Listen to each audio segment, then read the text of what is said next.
prepared.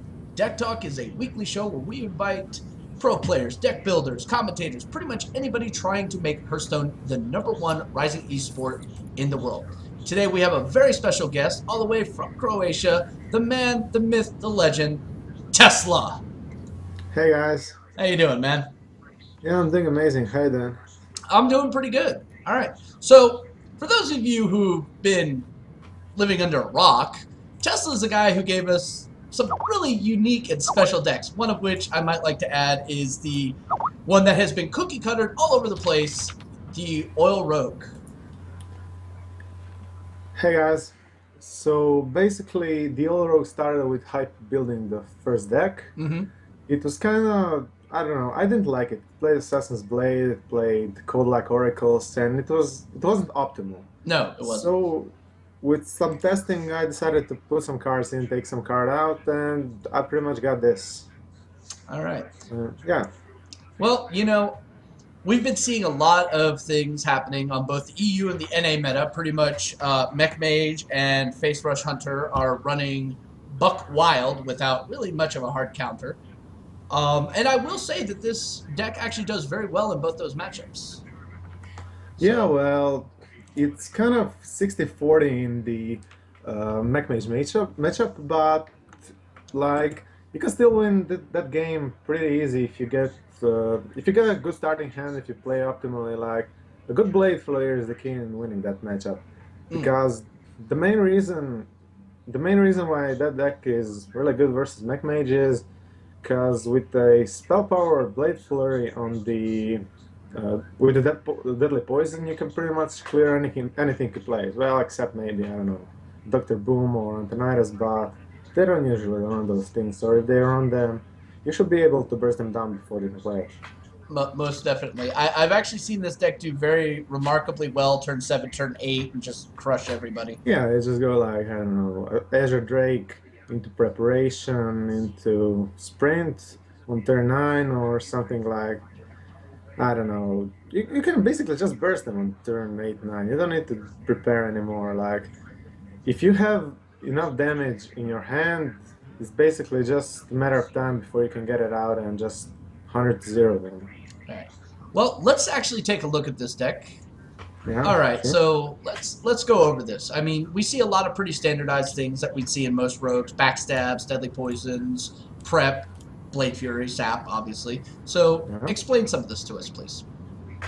Okay, so basically, in a second, let me open the deck. Okay, here it is.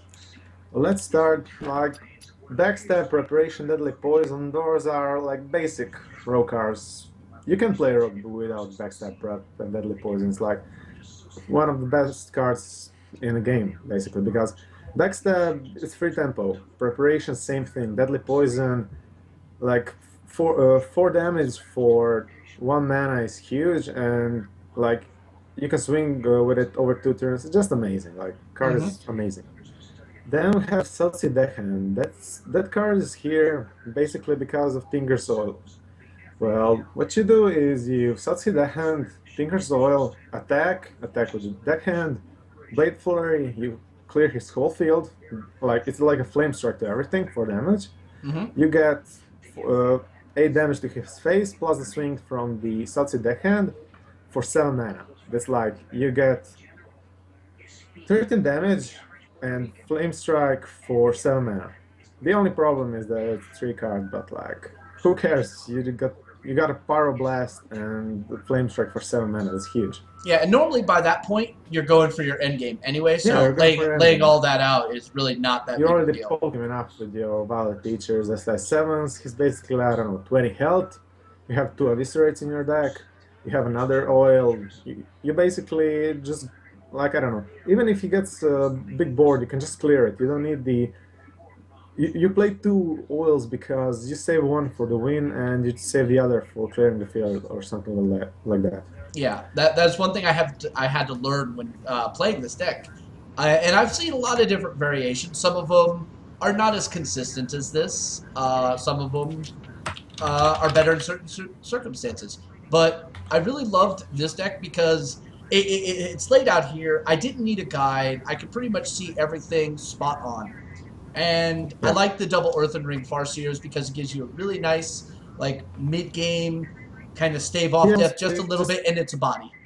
yeah, you can just play it on turn 3. It's not too big of a problem. Like playing it on turn 3, it basically gives you a trick to body or heal like when you need it. If you're on turn 3 and you have nothing to play, you just play Earthen Ring, and it's like an awesome card. I think most of the decks should run one or two.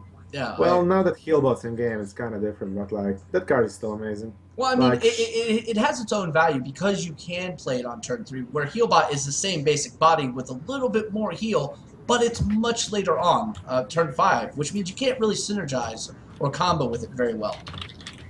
yeah, that's true.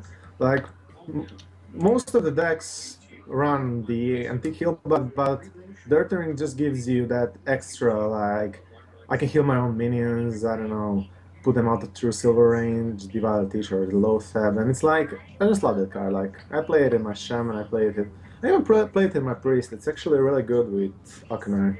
Oh, yeah. Yes, it Yeah. is. All right, so we've talked a lot about this, but let's talk about the mulligan. What is the optimal mulligan that most people should be looking for when playing this deck? Well, like Mulligan always depends what you're playing against. If you're playing against aggro, you want your deadly poisons. You want actually Sap is not that bad versus aggro because in turns like I don't know when you're playing versus Zoo and you Sap his whatchamacallit, the Doomguard, you basically force him to discard 2 extra cards and waste additional 5 mana. You can just I don't know Sap like go preparation SI7, kill one minion, sap the other one, and you have the board lead. Things like Mm-hmm. that. So sap is always nice. Eviscerate is you want to eviscerate versus anything. It's like 4 damage. I don't know. It's an okay card. You just like play it on turn 2. You don't need to save it for lethal. You have a lot more ways to finish him off. Okay, then two-blade flurries. Some people might argue that two-blade flurries is a lot, but in this deck it's actually not. It's like an optimal amount because you have 4 ways to buff your weapons and you have 3 ways to get spell power, so that's 2 damage just from your blade flurry without any extra damage on your dagger. Right. In all So honesty, if Rogues had another pretty decent AoE, they'd take that too. yeah, like that card's just amazing. You have no reason not to play it. Oh no, I agree. I agree. All right, so let's get into some gameplay, shall we? Yeah, sure, let's do it. All right. You start up a game, we shall follow. Because No problem. hey, I love spectator mode. It makes my life so much easier. Just a second.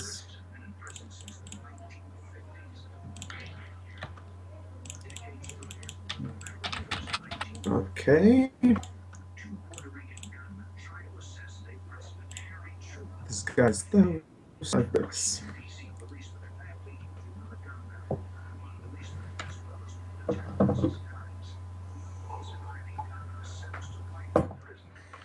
Now, one question that I've seen a lot of people ask when they're commenting on similar decks is why no Assassin's Blade? And I know the obvious choice is because Harrison Jones exists. Yeah, but like, yeah, Harrison is, yeah. Well, it's because like it has more that you actually. It's 5 mana. It's 5 for a 3/4 that you have to play Blade. I mean, not Blade Flurry, the Deadly Poison or the Oil or something to build it up. Mm-hmm. And it's like you don't when you're playing versus aggro, you don't have that much time. Okay, I just got into a game. Are you spectating? Hasn't No, popped up yet. Okay, I have There to we go. spectate. Are you spectating? I'm gathering spectators and oh, you're versus a hunter, you poor bastard. All right, Oh, so okay, let's backstab. Keep in mind, but I don't like it because of only the hands. So just a 7 step. Like those are the cards you want in your hand, basically. all right, just to let everybody know, yes, he is having some audio difficulties on his mic. He has horrible Yeah, internet, much like I did about a month ago. yeah, shit happens. Hmm. Okay, so turn 1. We can go for a backstab on the Undertaker, or we can just save the backstab for later turns and get rid of that Undertaker with the SI7. I think I'll go for that because there's really no point in killing it. Many options. Right. We'll just have. I mean, his most likely follow-up is going to be Mad Scientist anyway. Called Called it! Okay, I think the damage. Okay, we'll just go. As I said, This guy's back toast. to Mad Scientist. How's my mic right now? Is it Oh, your mic's fine. okay? You're just Okay. occasionally getting like robot-y voice because of connection. Oh, yeah. And So, that's exactly what it is. It's all connection. like, we have really crap internet here in Croatia. Okay, he gets a Misha, which is probably the worst one at this point. Okay. I think I'll make the attack here. And if it's freezing trap, I'll just get it back. And if it's explosive trap, no, it might be. It might be Snake, yeah.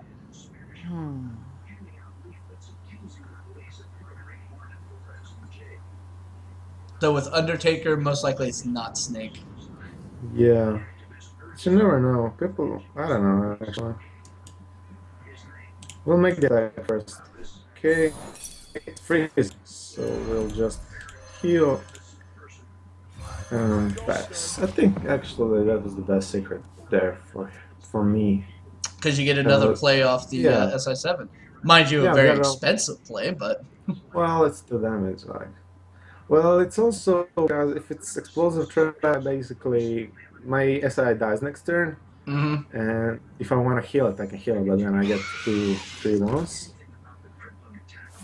Okay, he plays Haunted Creeper and just goes face. Oh, where were Okay, I you a guess turn that's ago? Yeah, that would have been amazing.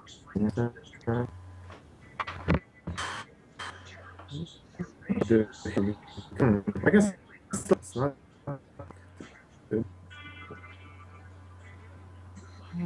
Okay, there are 2 lines of play here. Kill it with a dagger, or sap it. And re-dagger. Well, this is Hunter, so you are on a clock with your life, but you do have ways of recovering. Yeah, but if he plays Van Hymen, there's basically no merit in not even sapping here because you want to save it for Hymens. Right. But I don't know. I might risk. Yeah, I think I'll sap it. Well, Freezing I'll Trap get it. pretty much says, I play high main. Yeah, that pretty much says it too. Like, what do I do here? Okay, I can re-dagger. I will re-dagger, of course, but I can kill the Haunted Creeper and then kill the Spectre Spider. I can just go face. I think I'll go face. There's no reason not to, really. Take a page out of a Hunter book. Yeah. So now he's got to Yeah. spend 3 of his mana to replay Misha. Okay, he's going for a web spinner. That's interesting. 2 web spinners. Okay, I really need a blade. I'm not the blade flurry, but actually blade flurry would be Blade okay Fury too. would be amazing, so would Prep. Yeah, but Fan of Knives would have been even better. Oh, Fan of Knives would have been amazing. Yeah, this is the play right here. Make him trade. Take 4 damage, who cares? Make him trade.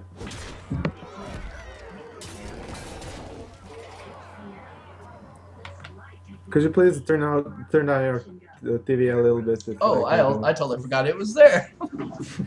Yeah, it's fine. Okay, he basically has to trade here. Yes, unfortunately these headphones dampen out all the outside world. Yeah. Okay. Oh, from Jungle Panther. Okay, that's an explosive trap. We're sure of that. That's like Yeah. not even questionable. I think we have to face here. Oh, I'm taking so much damage next turn. Where is my AoE? Like, I need something. Yeah, basically health attack. Oh my god. taking more damage is not good. But I have to get my prep. It's not the best card right now. Could be okay next turn. Well, now here's the question. We can actually push for lethal if we get. You can, yes. Yeah. But will he recognize that? That's the key thing.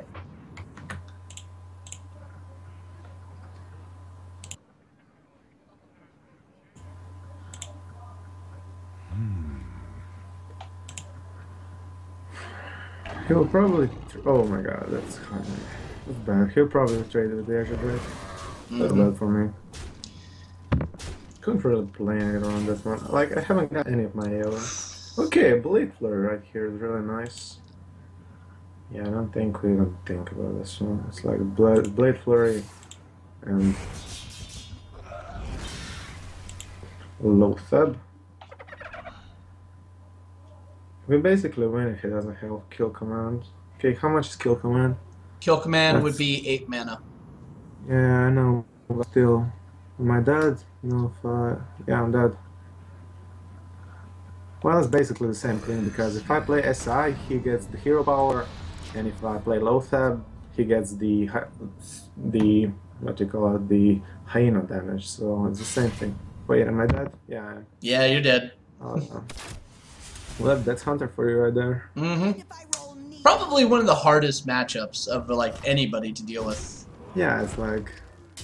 It's the turn 7 clock. Yeah, it's turn 7 clock. Unless the turn 8. Yay. Well, it happens. It does. Okay, let's get into another matchup.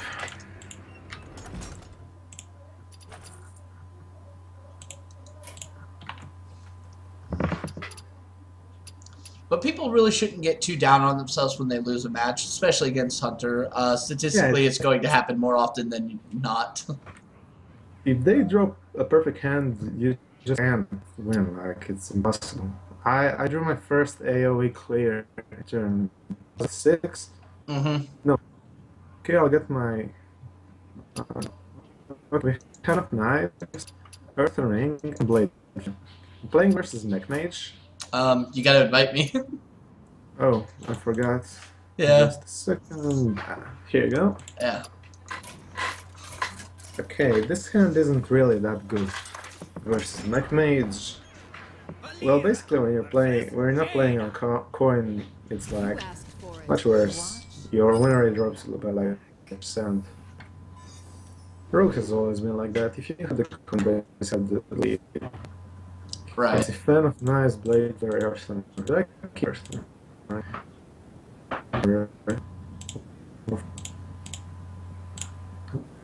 But only if I draw Deadly Poison, Earth and Ring is always useful, so I keep those two. Fan of Knives is just like kind of bad. It is kind of dead.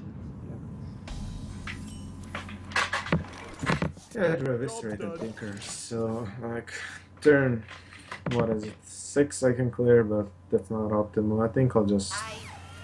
Okay, he goes for the Clockwork now. Coin, no coin, okay. Just kill it with my dagger. That's no problem.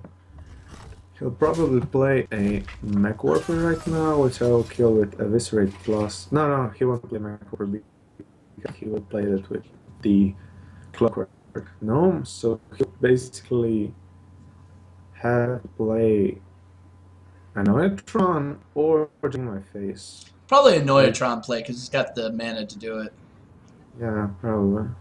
Like they always have the 2-drops. It's like playing versus Mech Mage, you just know they have them. They mulligan for them, so...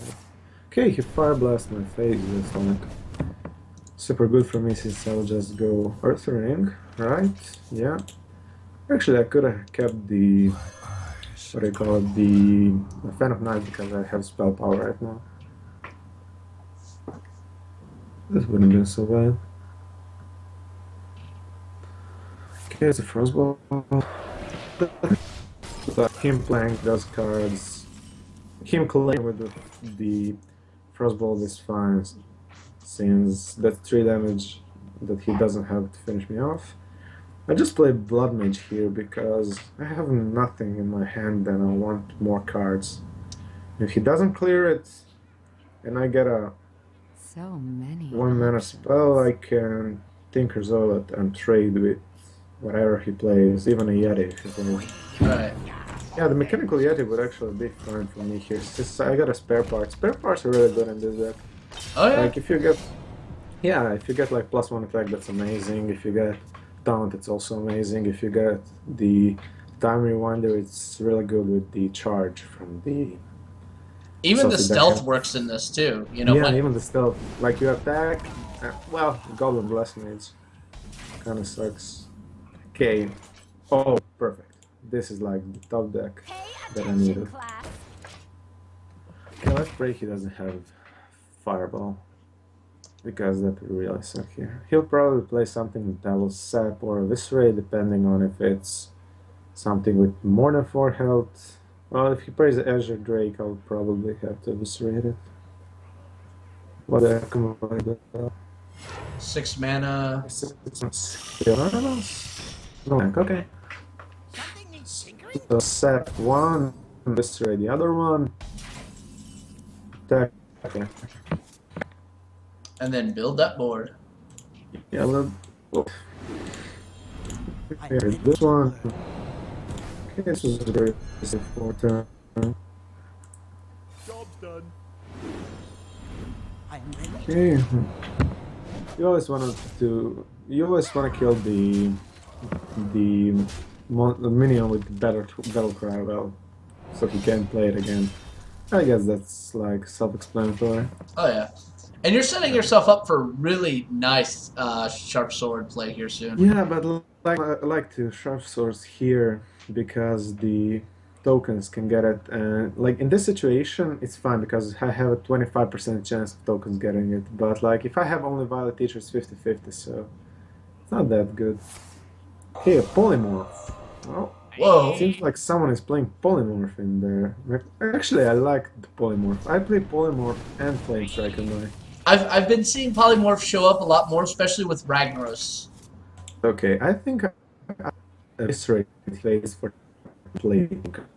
And I have lasers. Yeah, so basically he keep 5 mana next turn because he has to pay this.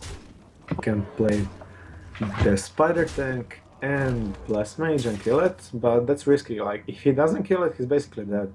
And even if he does kill it, like, we still have a ton of damage. I think we got this game because, like, we got the heal, we got basically everything. And he's on 5 mana.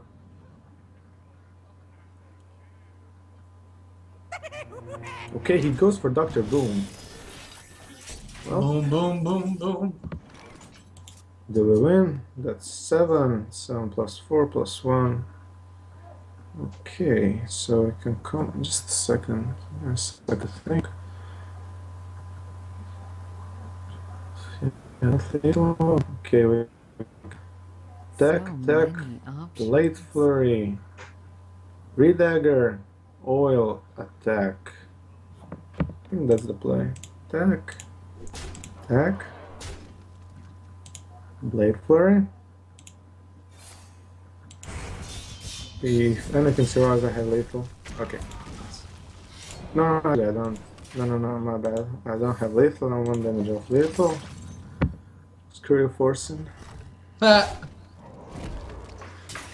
I don't think he can do 28 damage in 1 turn. Yeah, I had to attack there because if I didn't, like, I could have gone for the lethal, and by not attacking with my Violet Apprentice, what are they called? Just a second. Yeah, Violet Apprentice. If both Boombots killed the Violet Apprentice, I would have probably lost the game because that's a lot of damage. Right. So I basically had to do that and go for setting up later for next turn. Because that way I would have missed, what is it, 4 damage? Okay. Oh, It was you Blade could Flurry. have BM'd him so hard there. Yeah. I was nice enough with Blade Flurry. It's like satisfying. All I right. don't know. Well, that was, Okay. that was a much better match, man. Much better. Yeah. That first one was really close, and like if he didn't have lethal right there, I would have won the game. Right. Like basically, he had 2 cards in hand that killed me. All right. All right. Okay, now comes that fun special time where I get to promo the hell out of my guest. If you'd like to follow Tesla here, go check him out at twitter.com/mbk_Tesla. Also, check him out on hearthpwn.com. You can see some of his other decks he's made. They're actually really good. They've been a staple of several metas for several weeks in a row. Thank you. Oh yeah, well I featured like 2 of them on the meta reports before I burnt out doing that. Yeah. So they're really fun. You're an amazing deck creator. So check that out. Thank you. All right. Now, we've been seeing a lot of stuff develop. We've been seeing a lot of people angry and a bunch of stuff. There was controversy in the Hearthstone tournament scene, which we're not even going to cover that crap. Yeah. Ghosty. I don't like to call him out, but I feel that was really bad for him because, well, not bad for him. It's better for the Hearthstone community. It is. As a tournament organizer and judge myself, just from the empirical data that you saw, videos and everything, it was too suspicious not to take action. Yeah, but Hosty, yeah, he did cheat in the tournament, but he isn't the first one, and he probably won't be the last one. Nope. Because, yeah, he basically got caught, but I'm sure that many pro players have done it before. I don't want to call him out, I don't know, but I'm 99.9% sure that some other player also did it, maybe on that tournament as well. And it's it's quite common. It's one of the dangers of streaming while playing in a tournament. You're basically putting out your information for your opponent to possibly grasp. Yeah, well, 10 minutes is a lot of delay, but it's still, if I have Molten Giant in my hand on turn 1, it won't get played before turn 10 if I'm playing versus Control Warrior. There is no way I can play my Molten Giant, and he knows that. And if I see he drew Molten Giant on his turn 1, and if he probably still has it because he hasn't played it, and it's I don't know. He knows one of my cards, and if he sees that card hasn't been played, and I played other 4 cards and everything I drew, that means that last card isn't Siphon Soul, that I can play my Ragnaros. And it gives him a fair lead because of that. It's huge. Either way, it happens. It does happen, and I think people need to let that go. But other than that, I mean, in the meta, we've seen it literally go from, hey, we have some innovations, we have mills, we have Outlast to face. Even Paladins who are control-ish are just face Paladin. This guy on the Hearthpwn, I think his name is, I'm not sure. Is it the Shakanin 3.7? Yeah, I think it's Shakanin. That deck is amazing. It is. That deck is amazing. But it also shares the concept of going face. And but don't get me wrong, the deck is really, really innovative and really good. Yeah, for those of you who ever played Magic the Gathering, that new version of Shakanin is literally the white weenie deck from Magic the Gathering. I'm not even kidding. It is the white weenie from hell. So I started playing when that deck was already gone. Oh, you lucky bastard. I think I actually stopped playing the game outright when slivers were introduced. I was like, no, I'm done. Yeah. I played it for a very short time. I was a Yu-Gi-Oh player, so. Oh, Yu-Gi-Oh's a fun game. I actually got back into card games because of Yu-Gi-Oh, because for some odd reason, I'd get off work and boom, it was on. Yeah, me too. Alrighty. Well, thank you so much for being on the show. This is actually one of the quickest shows we've done in a long time, since a couple of them have gone almost an hour. But thank you so much. Warriors and stuff. Yeah, thank you so much. Thank you for hosting me. I'm thankful you asked. No problem. So if you want to do another deck talk, just invite me. All right, and if you need some advice on how to play a road deck, wait, I forgot my camera's inverted. So yes, contact him. That's going to screw me up all day. Contact him. Information is also going to be in the description on this YouTube down here. So check that out. Again, thank you for being on. Till next week, everybody stay safe, stay warm, and may RNG bless you, because it sure as hell hates me. Bye, Later. guys.